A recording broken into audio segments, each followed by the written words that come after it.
Kodakara farmers ബാങ്കിന്റെ വാർഷിക പൊതുയോഗം നടത്തി. കൊടകര ഗവൺമെന്റ് ബോയ്സ് ഹൈസ്കൂളിൽ നടത്തിയ പൊതുയോഗം ജില്ലാ പഞ്ചായത്ത് പ്രസിഡന്റ് VS പ്രിൻസ് ഉദ്ഘാടനം ചെയ്തു. ബാങ്ക് പ്രസിഡന്റ് KC ജെയിംസ് അധ്യക്ഷത വഹിച്ചു. മുതിർന്ന പൗരന്മാരെ കൊടകര ഗ്രാമപഞ്ചായത്ത് പ്രസിഡന്റ് അമ്പിളി സോമൻ ആദരിച്ചു. മികച്ച കർഷകരെ മറ്റത്തൂർ ഗ്രാമപഞ്ചായത്ത് പ്രസിഡന്റ് അശ്വതി ബിബി ആദരിച്ചു. വിദ്യാഭ്യാസ അവാർഡ് ബ്ലോക്ക് പഞ്ചായത്ത് അംഗം ടെസ്സി ഫ്രാൻസിസ് വിതരണം ചെയ്തു. ഗ്രാമപഞ്ചായത്ത് അംഗം CD സിബി, ബ്ലോക്ക് പഞ്ചായത്ത് അംഗം VK Mukundan, managing director VD Biju, board അംഗം സജീഷ് തറയിൽ എന്നിവർ സംസാരിച്ചു.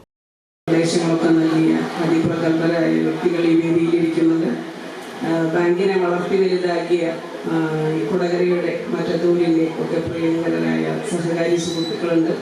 എല്ലാവരോടും എനിക്ക് പറയാനുള്ളത്, ഇവിടെ വന്നിരിക്കുന്ന ജനങ്ങളെല്ലാവരും തന്നെ ബാങ്കിനെ സ്നേഹിക്കുകയും സഹായിക്കുകയും ചെയ്തിട്ടുള്ള ആളുകളാണ്.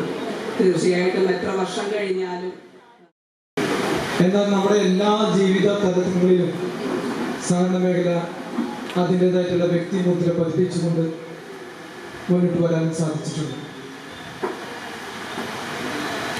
നമ്മുടെ ബാങ്കിനെ സംബന്ധിച്ച് കൊടകര ഫാർമേഴ്സ് ബാങ്ക് പ്രാഥമിക വായ്പാ സംഘമാണ്. കേരളത്തിലെ